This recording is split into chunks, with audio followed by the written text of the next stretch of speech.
Hello and welcome. This is the Bytes vs. Bytes podcast. I'm your host, I'm Grigic, and today with me is Damir Perkic. He's one of the founders of beobottle. So welcome, Damir. Good day, Amir. Thank you for having me here. Yeah. It's a pleasure. It's my first podcast, so I'm very excited, and I hope I can share you some useful information for you and your listeners. Of course.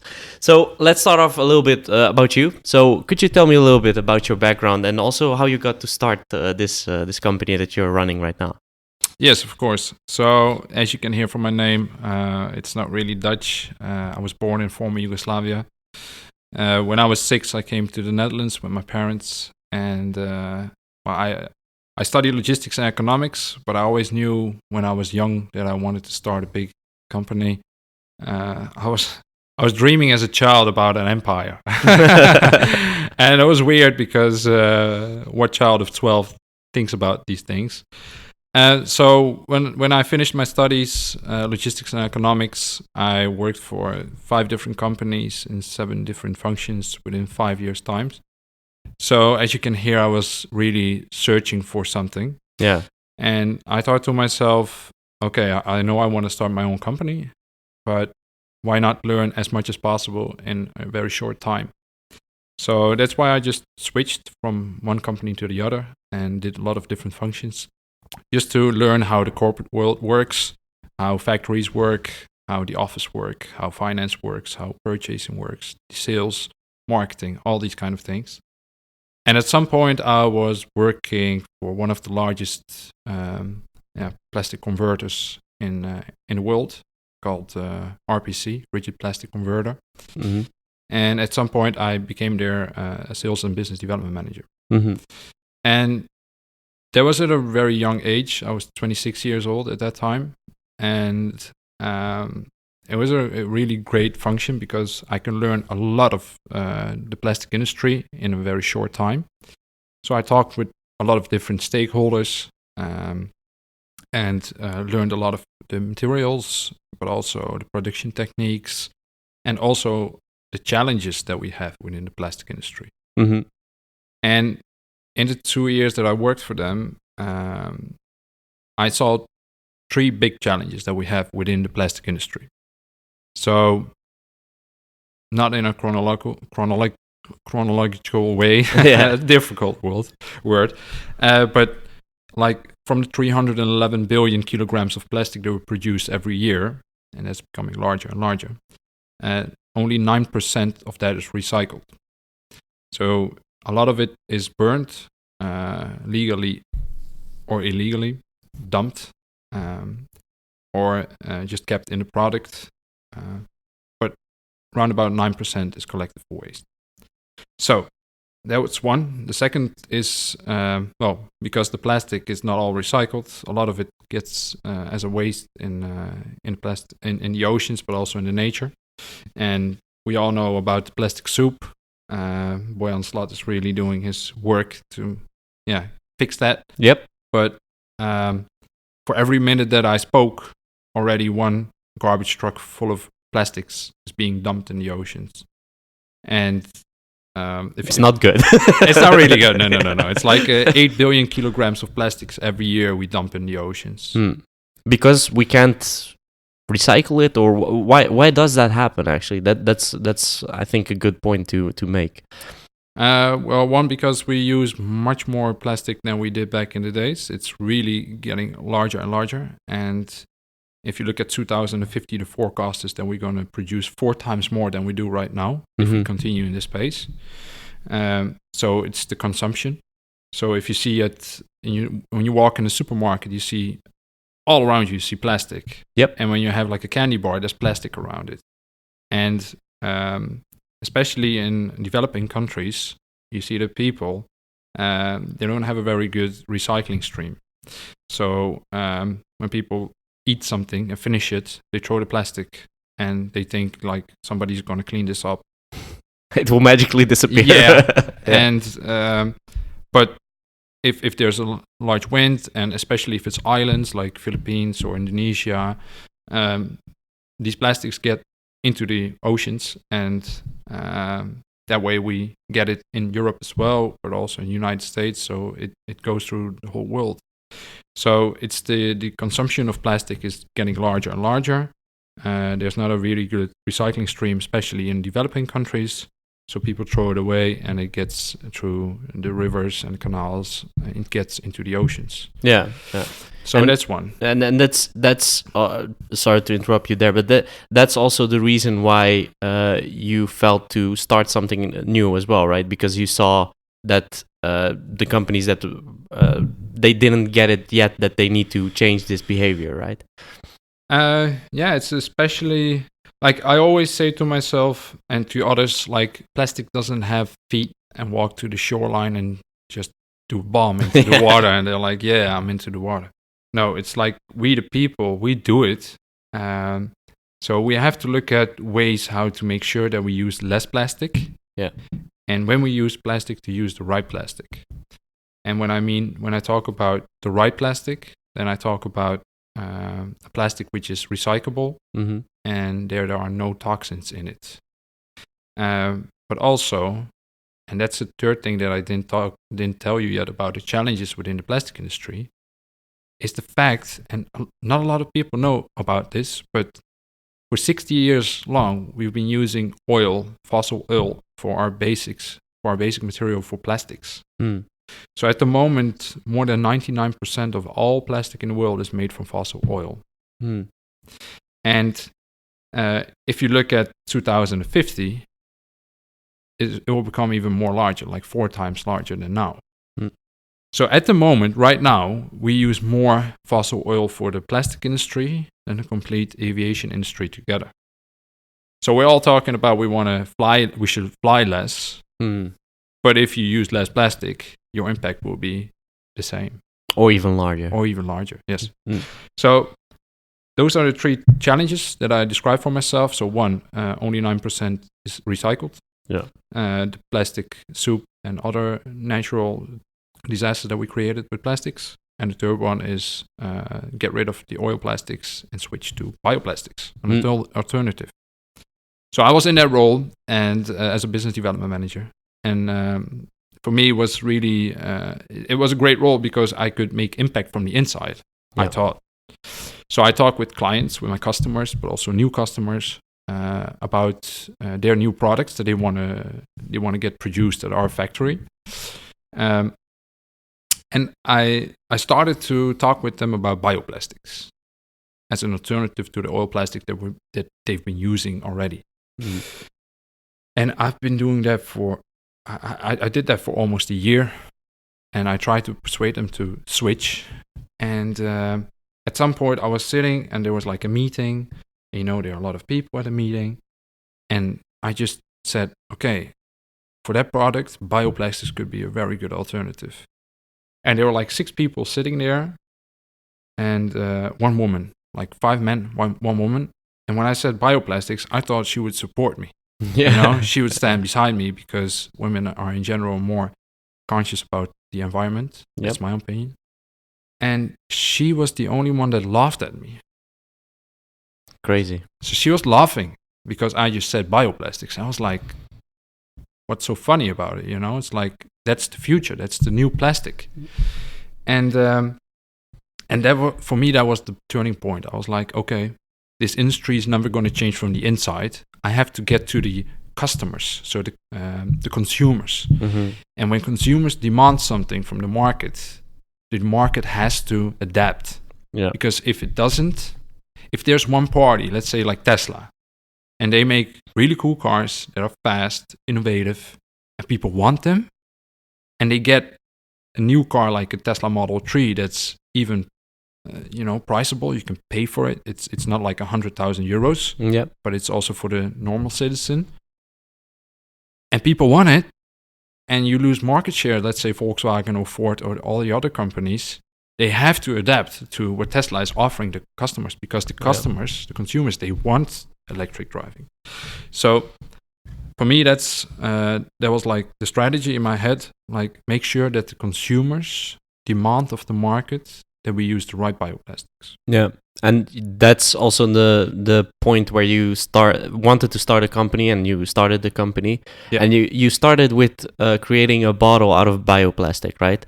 or at least that's the first product that came from your company. So why a bottle? That's maybe a good question to start off with. Why a bottle? Yeah. So like 3.5 years ago, I made the decision in my head that I wanted to start my own company. Mhm. First, I applied for Tesla to work there because I find Elon Musk a real visionary who is changing the world for the good. And I thought, okay, let's try one more employer to see if I can work there, you know. But in my head, I was like already like, no, you can't work for anyone anymore. Like you have to start your own company. So I did apply for a function, and I did through the whole procedure to get that job. And I got the job. Oh, really? Yeah, I was here in the headquarters in Amsterdam. I got the job, but I was like, you know, my feeling was saying, no, you have to start for yourself. But the other side of me was saying, no, but this is Tesla. You can't refuse Tesla. And that's a tricky decision to make, I think. It was a tricky decision. Yeah. And but I decided to start my own company, and they were really surprised that Tesla that I refused their offer. Okay. Yeah. But it was the best decision ever. So I decided 3.5 years ago that I want to start my own company. And and then I had the idea I have to start with a product. So what we do is we offer lifestyle reusable products made from different bioplastics. Mm-hmm. That's what Bio does. Yeah. To accelerate the transition to bioplastics. Very simple. Yeah. And but we have to start with the first product. And for us, the first product, it had to be something that people talk about and people use every day. And it has to be an object or product that you see and where you can grab it and you can tell the story about it. So at some point, my sister, it was like Christmas, and we were buying gifts for each other. And my sister gave me a Mizu reusable water bottle made from RVS.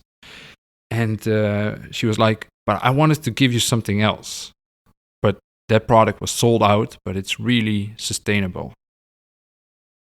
I was like, now I'm really curious. Like, what's that sustainable bottle? And then she opened the website and she showed me a dopper.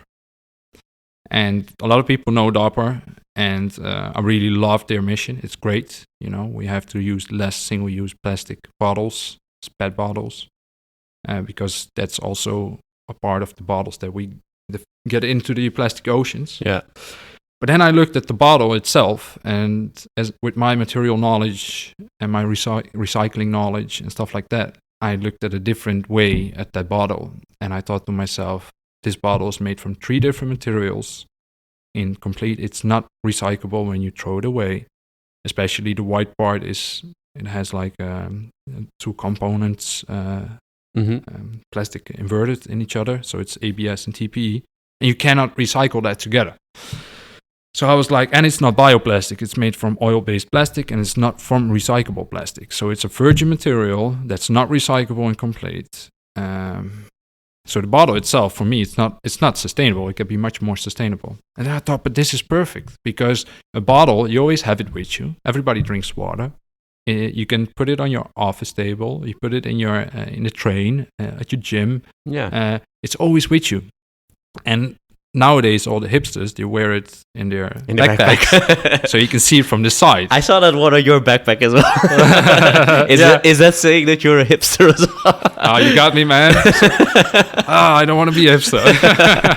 No, but it's true. It's true. It is being used heavily, right? I see lots of people doing it, right? Everybody has that kind of water bottle in their backpack, or as you said, in the gym or whatever. Yeah. And water is very important for you. Like next to oxygen and water and food, it's like the basic things that you need. So everybody drinks it. So then I was like, okay, this is perfect. We will start with a product that's really easy to use, and after that we can put more products into the market. I can tell you a bit more about it later. Sure. Yeah. So like 3.5 years ago, that the idea started. 2 years ago, I quit my job, and I went 100% for beobottle or BO, but the bottle was the first product. Yeah. So that's the story about how we got to the bottle. Oh, very cool. Yeah, and the cool thing is, so to go into that bioplastic thing a little bit more. So, what is the bottle made from? Yeah. So you can the original material is sugarcane. So it's when they harvest sugarcane, they do that especially in the tropical countries like Brazil or Thailand, but also like Australia, where the climate is right. When they cut it, when it's fully ripe, it grows 1-2 times a year, and the plant itself can go on for 5 years before you have to plant a new plant. So when it's fully grown, you cut it, and then you put it in, you crunch it. And when you crunch it, the juices get out. And for our material, they crunch it first 2 times. So they do a first crunch, juices get out. Second crunch, juices get out. And they use that for the food industry. Mm-hmm. But at the third and the fourth crunching, they make bioethanol from it. And it's like a biofuel for your car. And they use it especially in Brazil. But from that bioethanol, you can also make biopolyethylene or bioethylene. And from that bioethylene, you can make a high-density polyethylene or low-density polyethylene, but also thermoplastomer. So you can make materials that already exist nowadays that are made from oil, but you can make them from naturally renewable materials like sugarcane. Okay. So that material is technically the same as an oil-based TPE or a high-density polyethylene. So it's really easy to recycle this product because the waste stream or the recycling stream that's already been used at the moment is also suitable for this material. Yeah. So that for me was the reason to pick this material first. Okay. And so just to clarify that a little bit more. So basically what you're saying is that currently we use these kind of fuels like, I mean, it's oil, it's oil-based. So we use that oil to create plastic. And basically what you're saying is that the same thing that you can use for creating that plastic that we normally use, you can just say, okay, in this process of crunching that sugarcane, as you mentioned, you can actually get some material that also can create plastic, right? Yeah, you could do that. Yeah, and that's what basically what you're doing with your bottle as well. That's what it's made of. So, is it from my perspective? Is it 100% bioplastic, or how do you define that? Yeah. So the material itself that we use, we say it's at least 94% bioplastic. Okay. And the reason we do that is because partially the ring in the middle and the ring in the cap is made from a biothermoplastomer. Mm-hmm. But that biothermoplastomer is specifically designed and made for our application, for our product, from a company called Hexpol in Sweden. And we had to start with a lower bio-based amount because technically we couldn't get it right yet. So we are not 100% yet, but in steps we are enlarging it to make it 100% if possible in the future. Yeah. The body of the bottle itself, so the cap and the upper part and the lower part, and that's like more than 95% of the complete weight of the product. It's made from a high density polyethylene, and this material could be 100% bio-based, but just to be sure, we communicate it's 94% bio-based because the company that delivers it, they produce at the same production line. They also produce oil-based high-density polyethylene.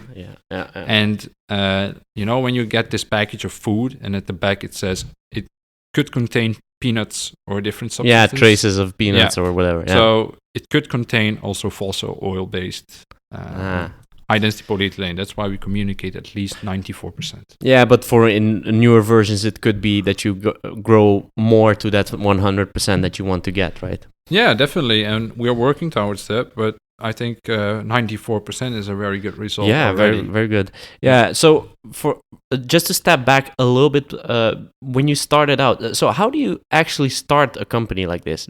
I think that's interesting to note, because there goes. I talked a bit about it a little bit, but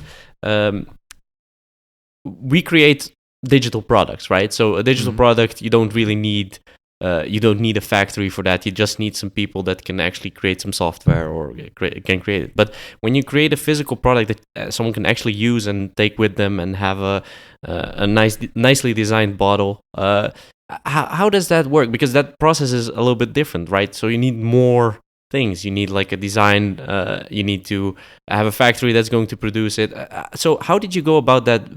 How did you start that? So where do you start? That's actually the question. Where do you start when you have to do all these kinds of things? Yeah. Well, it all started with the idea of what I wanted to do with bio. Sure. But at some point, I was like, okay, I have to start now. And I was saving a lot of money at that time, just spending nothing and saving everything. Yeah. And I lived very cheap. I had a company car, so I didn't have a lot of expenses. So I saved like more than 1,000 euros every month, and I just put it aside, everything. And when I had a lot of money, I thought to myself, okay, we have to start with a design. Like a brand name and stuff like that. We'll fix that later, but let's start with a design. It has to look good. Yeah, because when I have a design that's really good, I can 3D print it, make a prototype of it. And nowadays you can 3D print SLA, and that's like, you can see through it. Mm-hmm. It's not ugly 3D printing of like 10 usually years ago. Yeah, usually the plastic is kind of a weird, it doesn't look good. Let's put it like that. Yeah. And but I paid for the design. I met a designer and we had a good talk, and it really clicked. He wanted to do something with bioplastics. I needed a design, and he was specialized in bottles. So it was really match made easy. In heaven. It's really a match made in heaven. He called himself the bottle designer as well, so it was fun. But we started out. And we were just, making a lot of designs. He was making it. I was just being critical. Hey, I'm paying him. You're paying it. I was the customer, yeah. So at some point we had something. And I was like, okay, this is really cool. We have to do this. And that time we switched to a more technical company who can engineer the design more. Mm-hmm. And they engineered it. And I said to them, okay, I don't have that much more money anymore. I almost spend everything. I need to have a design that's a minimal. How do you call it again? How is it called in the lean startup? A minimal viable product. Yeah, I need a minimal viable product. Yeah. So I can show it to the world what my idea is. Yeah. And they made a minimal viable product, and I 3D printed it, and it cost me like 2,500 euros for one 3D print. But I had a really good looking 3D print prototype bottle, and everybody already thought that I had the bottle. Yeah. Where can I buy it? Yeah. But it was like 2,500 euros. But if you want to develop the tools to make products like this, you need around about 100,000 euros. Yeah. So it was a very small investment compared to what I needed. So I had a product, and I made the product as this right now, but I also made it with a blue cap and a green cap. And I thought to myself, okay, if I just put water in it and put a liquid of color, and just mix it, then because it's see-through. Yeah, it's see-through. So then I have a green bottle, because otherwise it will cost me like 7,500 euros because I have to do 3D prints. So my idea at that moment was, okay, I have a design now. I asked a marketing agency to make a brand name for me, and stuff like that. We made a website, and I was like, okay, I know I need like 80,000 euros. Let's do a Kickstarter. I'll make like 200,000 euros, and then we can start the company. That was my idea, like 2.5 years ago. And that didn't work out. Shocker there. So I did do like a Kickstarter, and in one day we had like 13,000 euros. So it went really, really good. But I almost had a burnout. It was so much. It was like more than 1,000 unique visitors every day on our website. And I couldn't handle all the pressure, Everybody you was need to deliver in the end. To deliver in the end. And, I put the target at 25,000. but I needed like 80,000. I was like, okay, if I hit like 25,000, I can do it. So, and at that point I was like, for that weekend I was like, oh, I don't know how to do this. It's like blah blah blah. And then I talked with Dick Bos. That's he's from Startup Nijmegen. Mm-hmm. It's like an incubator in Nijmegen. Yeah. And I had a good talk with him, and he was like, yeah, you need some investors. You need a mentor, coach, investors, and stuff like that. Were you alone at the time when you were starting this? Yeah. Okay. Yeah, I was alone indeed, and I was like, he's completely right. You can't do these things alone. Elon Musk has like tens of thousands of people working for him because you can't do these things alone. Yeah. So at that point, I was like, okay, keep the Kickstarter as it is. I won't spend any time on it.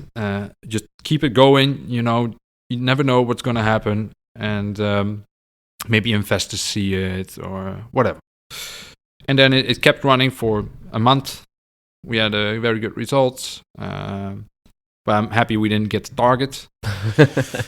And after that, I was, I was really thinking about a new strategy, how to do it. And I had this presentation that I had to do at NEC Nijmegen at the Goffert. Mm-hmm. And it was for this... it's a football club or a soccer club in the Netherlands. Yeah, for the people that are listening. Exactly. Yeah. And it wasn't a presentation for the soccer club, but it was like a lot of...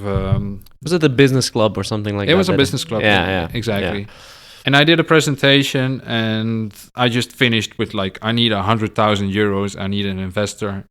Who's in? Yeah. And it didn't really work out. But at the end, my financial advisor, but also for contracts and legal and stuff like that, former CFO of different big companies, he approached me with a beer in his hand, and he was like, maybe I can help you out. And that was the start of, sitting with a professional, looking at what do we really need. What's the amount of money that we need. And then I had a lot of expertise from the plastic industry. I know who can produce these kind of things. And then we were like making a team. We were talking with different investors. We were talking with a lot of different factories, with banks, with subsidiaries. How do you call Subsidiaries, it? Yeah. Subsidiaries. And then, we got the first investors in, I think that's like 4 months later, we got the first investors. We talked with 7 different factories, and then we got the best deal with one factory that's in the Netherlands, in Didam, called Hollards. They really believe in our concept and our mission, our vision, and what we want to do. So they wanted to not just produce the product, but also invest in it. Yep. And so we got the investors, we got the factory, and then we talked with the banks, and they really loved it as well, because you have a prototype, you have something that they can they can touch, see, they can feel it, they can touch it. It's not just pictures. And then it didn't really went well with the first investors. Like, we worked for 3 months together, and then we separated, and then we almost, You almost lose your investment, of course. I mean, exactly. You lose your investment, but also the bank is, goes along if the investor goes along, if the factory goes along. But at that time, we almost lost the investor, bank, and the factory. And that's kind of a chain everything reaction. was gone. There was a chain reaction. But at that same time, we were talking with a second investor, Wouter Moekotte, who's also the co-founder right now. And he really, he's a great guy. He really believes in our mission, and he understands why we have to do this. And he was like, even though the other investors, we stopped with them, I will still invest. So he invested. We got to the factory again. We did a presentation. We got them convinced again. Then we got the Rabobank convinced. And then we got all the money together just to start this thing. Okay. And so you create the bottle. Well, the actual sugar cane and stuff like that is in Brazil. Exactly. So how do you get to a person in Brazil, right? that's also a thing. How did you actually get that kind of sugarcane plantation? How do you get that on board? So how do you find that? Yeah, good question. So in that 2 years that I worked for the last company, I learned a lot about stakeholders and material suppliers and stuff like that. So I knew exactly where to find it. And there's this company called FCure in Germany, and Steven Schuitema, he's my contact person over there, and he's great. And I talked with him also in the beginning when we just had the prototype, just to make sure that we can get the right material for this product, because we were designing something based on a material that we wanted. So it wasn't a design and then material, it was material then design. So that's a complete different way of design thinking. Yeah. And so I talked with him, and they import the material from Brazil. So they already have a contact there. They have a contact there, and the company is called Braskem, who does that in Brazil. They import it, and they put additives in it if you want it, and they can deliver it to the factory, and then we can produce it, and then we can spread it. Yeah, because you actually produce it in the Netherlands, right? So the whole product is basically Dutch. The only thing that's from Brazil is actually the material, right? Exactly. So I just wanted to prove that we can make a product from bioplastic in the Netherlands completely. Like, so the design is made in Dutch in Holland. Yeah. The tooling, all the tools are made in the Netherlands, and we produce in the Netherlands, and we can still have a very financial, sustainable business model. And this is the proof that it is possible to make great things from bioplastics. This is a CO2 positive bottle. We take more CO2 from the air than we put it in there. And we show that it is possible, and that's the whole idea of Bio. Make reusable lifestyle products from different bioplastics, and show people that you can have a great design with great functionalities for a reasonable price. Yeah, and the big point here is that when people think about bioplastic, they almost automatically think about the degradability, right? So they will think, okay, if you throw this somewhere in nature, it will just disappear. But it's not like that, right? No, it's not like that. Definitely not for all bioplastics. You have bio-based and biodegradable plastics. Like bio-based plastics and biodegradable bioplastics. Yeah.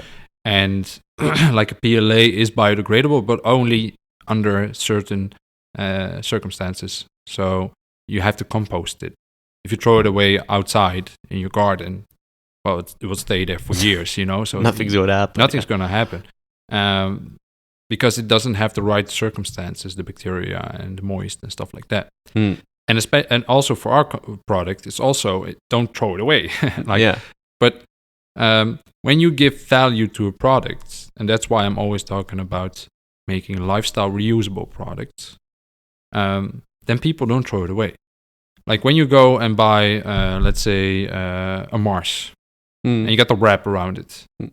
So you buy the Mars not for the packaging, but what's inside the packaging. Yeah, the chocolate bar. Exactly. Yeah. And when you finish the chocolate bar, you feel a bit bad, but also good. Of course, everybody's been there. Yeah.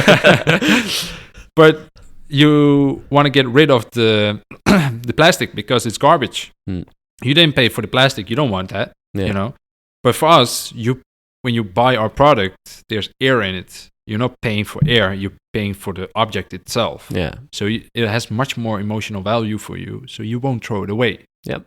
You don't see a dopper in the ocean. No, actually, I got a dopper, I think, a few years ago, and I still have it. So it does it. I get why it's not the product is not the thing that's within, as you said. It's a psychological thing, right? So it's you bought the bottle, you didn't buy the contents of it, you didn't buy the water in it because there is no water in it, right? That's Exactly. So you keep it with you. Yeah. So I want to talk a little bit about what kind of effects the plastic has on the environment and stuff like that. So how do you feel that bioplastic will solve those kinds of things? So we talked a little bit about the plastic soup and stuff like that. Do you think there is that bioplastic will solve part of that problem, or how do you view it? Well, the recyclability is not getting better. Mm-hmm. You know, it's still the same, especially if you have like drop-in bioplastics as what we use, then you can just recycle them together with oil-based plastics. So the recyclability will not get better. It will stay the same if you have drop-ins. The plastic soup, for the materials that we have at the moment, well, there are maybe several materials that evaporate in the ocean and fish can eat it. Like that's great. Yeah. But you cannot use it for products like this. You know, if you have water in your bottle and that bottle evaporates within 1 day, that's not sustainable as well, you know. Yeah. So for the moment, there's not a bioplastic that will evaporate in the oceans, but you can also use it daily, like the beobottle. Yeah. But I think in the future, a dream of mine would be having a bioplastic that can evaporate within 6 weeks, or let's say between 2 to 6 weeks in the ocean, if it gets in contact with some substances in the oceans that you can't find in the water that we drink every day. Yeah.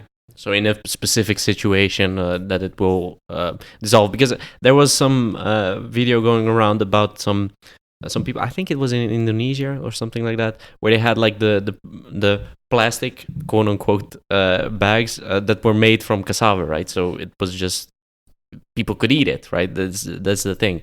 Just dissolved into water. But as you said, those are kind of small bags that you can use for groceries or whatever. Mm-hmm. And you're not going to use that for, I don't know, 5 months or something like that, or a year or whatever. Yeah. And that's the thing that you're referring to, is that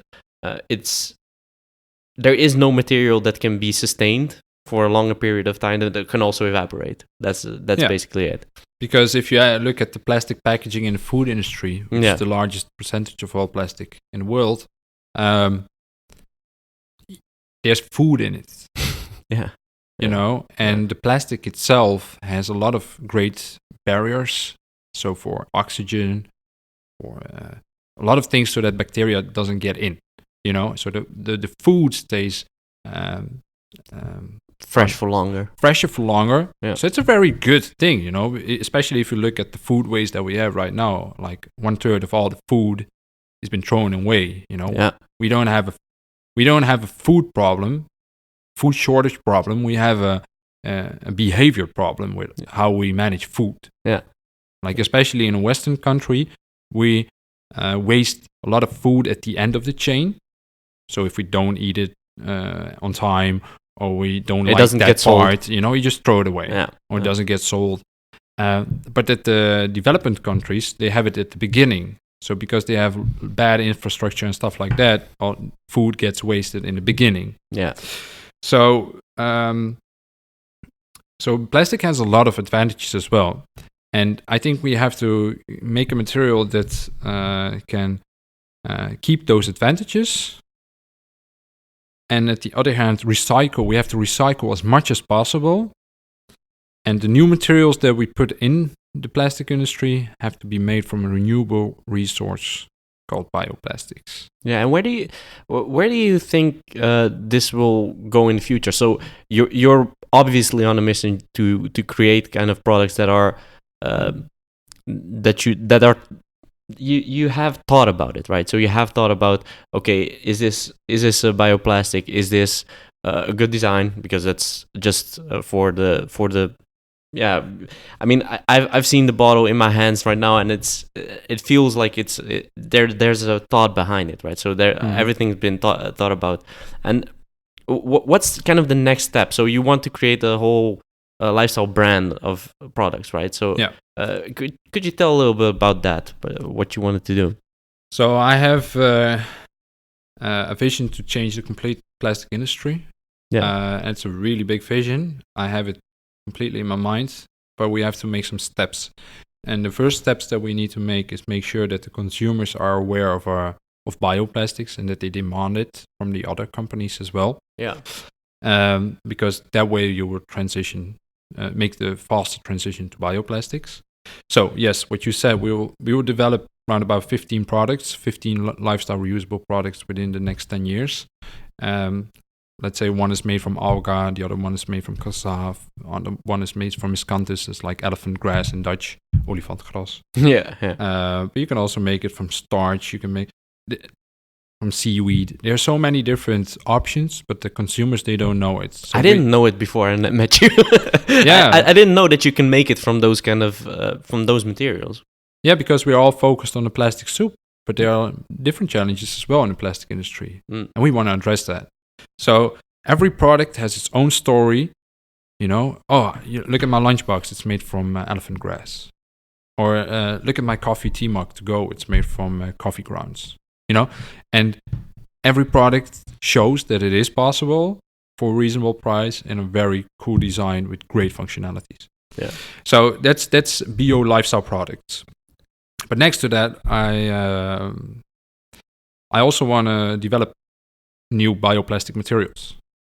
So there are a lot of waste streams that are not being used, except making it, mest from it. How do you call that? Yeah, fertilizer. Yeah. Fertilizer. Yeah. So we are looking with the company in Nijmegen at the moment to make from coffee grounds to make a new bioplastic. So that's biomaterials, because you can't make all the bioplastic from sugarcane, because you have to plant a lot of massive sugarcane. That's not the solution. Yeah, that's not the solution. Yeah, it is possible. Yeah. It is possible. I made a calculation, and the calculation was if we eat, if we eat, let's say if we daily eat 200 grams of meat every day, if we could only eat 190 grams, so 10 grams less, we have enough land in the world to go 100% bioplastics on sugarcane. That's crazy. Yeah. And so in theory, it's possible. But I want to show that it's also possible to make it from other materials. And you need to have the cellulose from the plant or, the waste stream to put it, to make different bioplastics from it. So we're looking at that. So that's biomaterials. You have bio lifestyle products, and in the future, I want to start our own plastic injection molding companies. Yeah. So bio factories. Yeah. And that create products for different companies, right? So for I don't know, for the car industry or whatever, wherever they need plastic. That's basically it. Yeah. So let's say we have a lot of experience in 10 years. Yeah. We know a lot of things. We know at some point we will know how to make bioplastics from different waste streams. We have informed the consumer about bioplastics. There's a demand from consumers for bioplastics. We make the bioplastics, but we can also produce the product for you. So if your factory doesn't know a lot about bioplastics and how to work with them, or just doesn't want to do it, they can just order it at your place. Yeah, just come at us. If Dapper wants to produce their product at our place, they are completely welcome. Yeah. So that's the future of bio. Yeah. And I think that's the way how to impact the complete plastic industry. And if that works really well for the Netherlands, we can just adopt it in all the countries in the world. Yeah. So it's more of a culture shift in that sense, because as you said, a lot of people don't even know about it. They don't even know that you can make plastic from these kinds of things, which will impact it, of course. It will impact the waste that we have and stuff like that. But I was wondering, you were talking about the mission, because the mission is pretty big. But why do you feel so strongly about it? So why do you really feel so strongly about that? Of course, everybody knows it has to change, but why do you feel that you can make that impact? That's a really good question. It's a hard one, I know. Yeah, that's a really hard one. I'm here for the hard questions. Yeah, I think it's the dream and the visions that I had as a child of 12 about having my empire. Yeah. You know, and when I got a bit older, I got more conscious about what we're doing to this world and the beautiful world that we live in. And at the end, the Earth itself won't die. The people will die because Earth will adapt itself. Yeah. But people cannot adapt if they don't have the right technology. Yeah. So Earth will go on, but I think if you want to keep the population alive and have beautiful lives for everybody, this is something that we have to do as well. And I worked within that plastic industry, and I saw that the change won't come by itself. And it won't come from that industry itself. No, yeah. You have to accelerate that transition as fast as possible. And I see it in my head. I have a very clear picture about how we can do it. And I think we can do it 100%. But yeah, it will need some time. You'll need some hard work. You need some people as well. We need people, and I learned that 2 years ago. The hard way. Yeah. So we have a team of 5 right now, and they are all doing a great work for a great mission. And all props to them as well. Yeah, it's going pretty well as far as I can hear from you. So I have one more question to wrap up. This is a question I always ask at the end. What are you most proud of since you started? Wow. I'm all about the hard questions again. Yeah, good question. I have a lot of different things that I'm proud of. I remember I had a dinner with Paul Polman from Unilever, CEO. Very cool. At some point, I had a presentation with Ed Nijpels in front of, let's say, a CEO audience. Yeah. It was really cool as well. Last year, I won the Best Picture of Nijmegen award. But I think what I'm most proud of is that this product is real now. 2 years ago, I visioned it. I had it in my mind. And it wasn't a reality, and now it is. And I think that's, it proves to me that if you have a vision, and if you think about it more than enough every day, and that vision gets really clear, and you work hard, you make the right plans, get the right people, everything's possible. And this is a real example of what is possible when you envision it. Very cool. A very interesting story. It's inspiring, also to me, just to see someone that really wants to make an impact. Right. I think that's the key here is that you really need to want it. Right. If you went into this like with 50% of your energy, it wouldn't work. Right. You need to give your all and really believe in that you can do it.